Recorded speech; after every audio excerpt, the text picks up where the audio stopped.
Salut et bienvenue sur le podcast The Good Flow. Je suis Jérémy et tous les jours je te parle organisation, productivité et surtout comment améliorer ton efficacité pour avancer plus rapidement vers tes objectifs.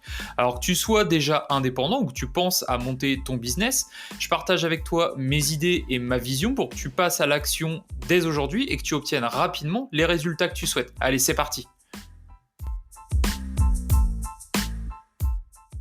Alors dans l'épisode d'aujourd'hui, j'aimerais te parler des solutions que tu peux envisager pour gérer efficacement tes tâches. Donc la première question que tu peux te poser, c'est pourquoi tu dois avoir des tâches à faire dans tes projets. Pour t'aider à appréhender un peu ça, je vais te proposer de voir ton projet comme un voyage.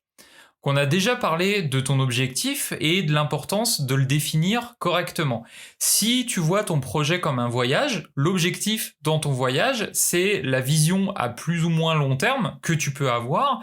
Par exemple, c'est l'image où tu vas tranquillement être allongé sur ta serviette de plage avec une eau bleue, un grand soleil, des cocotiers, etc. Pour atteindre cet objectif, il va te falloir un plan, il va falloir que tu suives différentes étapes pour être capable de te retrouver dans cette situation. Et ces étapes, ça va être les tâches et ces tâches doivent elles aussi être définies correctement. Une bonne tâche, ça va être toujours un petit pas qui va te rapprocher petit à petit vers ton objectif. Donc certains pas que tu vas faire vont te rapprocher que très peu, et à ce moment-là, ce sera des tâches que je vais appeler des tâches peu importantes. D'autres pas que tu vas pouvoir faire, ça va vraiment ressembler à un grand écart. C'est probablement des étapes plus dures à réaliser, mais qui vont te rapprocher bien plus rapidement de ton objectif. Et tu devrais toujours être capable de favoriser ces tâches quand tu es dans une phase de haute énergie et de haute motivation, comme on en a parlé dans l'épisode précédent. Mais du coup, comment concrètement tu vas faire pour gérer toutes ces étapes? Donc, je t'en ai déjà parlé, mais tu dois pouvoir visualiser tes projets. Abattre des tâches, voir que ces tâches vont disparaître, c'est voir finalement comment tu vas être en train de progresser vers ton but, comment tu vas progresser vers ton objectif. Et ça, c'est un facteur qui est vraiment super important en termes de motivation. Donc, pour gérer ces tâches, tu as plusieurs façons de faire une fois que tu les as définies. La première façon à laquelle tout le monde pense et qui a de plus en plus mauvaise presse, si je suis pas toujours d'accord, mais certaines fois ça a mauvaise presse, c'est la liste de tâches un petit peu classique. C'est la façon la plus simple de faire, la plus utilisée, je pense, par la majorité des gens. Ce que tu vas faire, c'est que tu vas ajouter tes tâches dans une liste au fur et à mesure où tu y penses ou au moment où tu as une tâche qui arrive parce qu'on t'a demandé de faire quelque chose, par exemple. Tu vas travailler sur ces différentes tâches. Une fois que tu as fini la tâche en cours, tu coches une petite case à côté, voilà, c'est terminé, tu peux la mettre de côté. Mon conseil, c'est de pas simplement te contenter de faire ça. Parce que comme pour les objectifs, si tu ne mets pas de chiffres, si tu ne mets pas de deadline pour ces tâches, tu vas pas avancer en réalité. Tu dois garder une certaine logique et garder une certaine priorité dans les tâches que tu vas effectuer. Ce que tu devrais faire, par exemple, c'est découper tes tâches en tâches qui doivent être effectuées dans le mois, dans la semaine, ou même le jour même. Mettre les tâches prioritaires qui t'apportent le plus de résultats et qui te font plus avancer justement en avant, travailler en priorité sur ces tâches-là. Par exemple, si tu te mets 3 tâches par jour, par exemple, la première et la plus importante sur laquelle tu devrais travailler, c'est la tâche qui te rapproche le plus de ton objectif, même si c'est pas la tâche la plus facile. Et du coup, encore une fois, mets des nombres, mets des deadlines sur ces tâches. Ça t'aidera à visualiser ton avancée et ça t'aidera à trouver la motivation nécessaire pour avancer aussi et à mesurer tes résultats. Deuxième question que tu peux te poser avec la liste de tâches classique, c'est est-ce que je dois partir sur une liste de tâches papier ou une liste de tâches numérique avec une application sur le smartphone par exemple? Alors moi j'ai choisi le numérique parce que j'ai choisi depuis un sacré moment maintenant de tout dématérialiser, mais c'est juste parce que j'arrive pas à m'y retrouver avec le papier. Maintenant il y a d'autres personnes qui vont être complètement allergiques au numérique pour faire des listes de tâches par exemple. Ça va vraiment dépendre de ce qui fonctionne avec toi. Tu dois pas forcément suivre une mode, tu dois faire ce qui fonctionne pour toi. Je te le disais, moi je fonctionne en numérique, je suis avec l'application Todoist. Ça, c'est une appli qui est très bien en gratuit, qui fait tout ce dont j'ai besoin. J'ai pas beaucoup d'intérêt à aller sur une autre application par exemple. Mais tu peux très bien te faire exactement la même chose avec un bloc-notes où tu vas petit à petit noter comme ça tes tâches, les rayer, etc. Tu peux te faire des post-it que tu vas coller par exemple sur ton écran d'ordinateur et tu vas retirer les post-it au fur et à mesure que tu as terminé ça. Il n'y a pas de Il n'y a pas de vraiment bonne façon de faire à partir du moment où je te le disais, tu gardes une certaine priorisation dans tes tâches et tu gardes un certain découpage temporel. À partir du moment où tu fais ça, peu importe que tu utilises du papier, peu importe que tu utilises du numérique, finalement ce sera exactement la même chose à chaque fois. C'est juste selon tes préférences. Il y a une autre façon qui est un petit peu différente pour gérer ces tâches et c'est quelque chose que je teste maintenant depuis plusieurs mois et j'aime beaucoup, je trouve que c'est beaucoup plus cohérent avec ma façon de raisonner, c'est de gérer tes tâches par projet. Ce qui va se passer, c'est que pour chaque objectif que je vais poursuivre, je vais découper cet objectif en différents projets. Si je prends pour exemple mon activité de coach, je vais avoir plusieurs projets sur lesquels je vais devoir travailler et qui vont chacun contenir des tâches particulières en lien avec ce projet.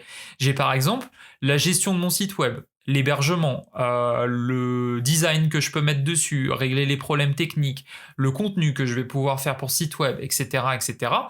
À côté de ça, j'ai un autre projet qui est la gestion du podcast que je suis en train d'enregistrer maintenant, avec pareil, des tâches qui vont être très particulières à ce podcast. J'ai la gestion de la chaîne YouTube qui est associée à ce podcast, pareil, liste de tâches. Et tu as plein d'autres trucs à côté qui peuvent être, par exemple, la gestion des réseaux sociaux et toute la promotion que je peux faire pour les différents contenus que je vais produire. Et en parlant de contenu, justement, je vais avoir un projet contenu qui va contenir, par exemple, pour mon podcast, la liste de tous les sujets que j'envisage de traiter dans les jours, voire les semaines à venir pour le podcast. Et donc, pour chaque projet, je vais découper le projet en étapes. Et ça va me permettre comme ça de faire glisser les tâches au fur et à mesure. Par exemple, si je prends le contenu, je vais avoir un premier découpage qui est la colonne idée, où je vais mettre un peu en vrac toutes les choses auxquelles je pense qui pourraient faire pour moi une bonne idée de contenu. Ensuite, je vais avoir une deuxième étape qui est à préparer. Je te détaille pas, tu comprends ce que ça veut dire. Ensuite, va venir à enregistrer. Ensuite, à poster. Et finalement, publier, où là, éventuellement, je pourrais archiver les tâches. Et donc, ensuite, chaque tâche commence toujours à la première étape et je peux la déplacer selon l'état d'avancement. Et ça, je trouve que c'est une manière bien plus complète de gérer ces tâches qui donne surtout une meilleure vision sur les projets que je suis en train de gérer. Alors, pareil, hein, pour ça, tu peux très bien utiliser une grande feuille où tu vas faire glisser tes trucs, tu vas barrer, etc. Je commence personnellement à voir les limites un peu du papier avec une organisation comme ça. J'ai tendance à quand même beaucoup plus pousser les gens à aller sur une solution numérique parce que je trouve ça plus pratique, surtout par rapport aux liens que tu peux faire entre tes différents softs, par rapport à des pages web, etc. Moi, j'utilise Trello, donc tu en as peut-être déjà entendu parler. C'est une application en ligne qui est entièrement gratuite. Tu as un système de tableaux, donc les tableaux vont correspondre dans ce que je t'ai expliqué à un projet. Ensuite, chaque tableau va contenir des cartes.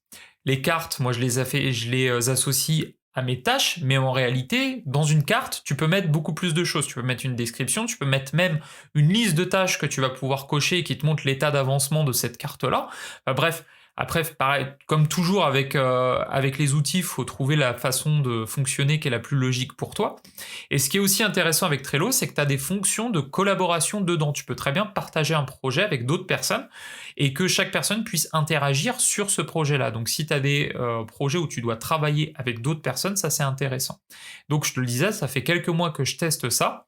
Ça fonctionne vraiment super bien avec ma façon de penser et je vais pas aller beaucoup plus loin là-dessus parce que je pense vraiment y dédier un épisode entier, voire même je réfléchis à faire un petit tuto sur YouTube pour pouvoir vraiment montrer comment je m'en sers.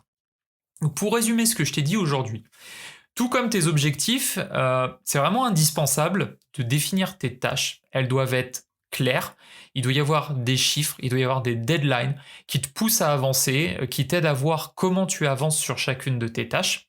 Tu dois à tout prix organiser tes tâches pour mettre des priorités, parce que toutes les tâches que tu vas avoir ne vont pas te rapprocher de la même façon de ton objectif. Une fois que tu as tes tâches comme ça, que tu les as priorisées, tu peux partir soit sur ta liste de tâches classique. Je te le disais, l'idée c'est toujours de garder à minima un timing, tâche du jour, tâche de la semaine, tâche du mois. Sinon, tu peux faire, comme je te le disais avec Trello, faire des listes de tâches avec un découpage par projet. Ça dépend de la logique que tu as aussi dans ton travail.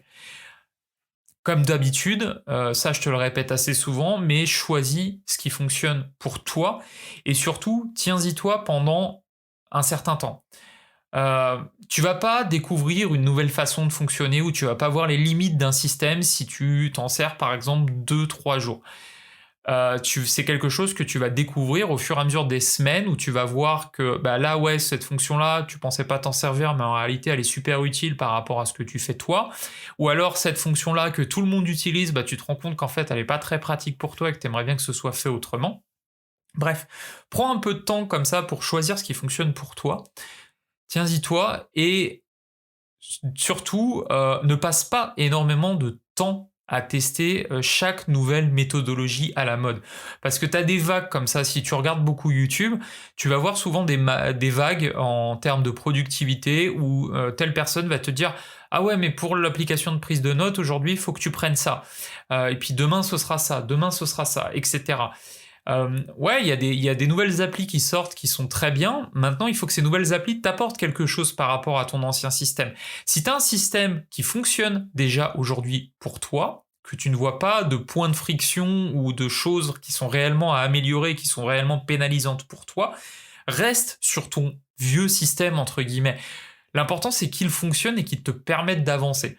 Ne suis pas forcément un courant de mode simplement pour tester 40 000 solutions logicielles, parce que ça, c'est un piège dans lequel on peut tomber très rapidement et qui te permet tout sauf d'être productif.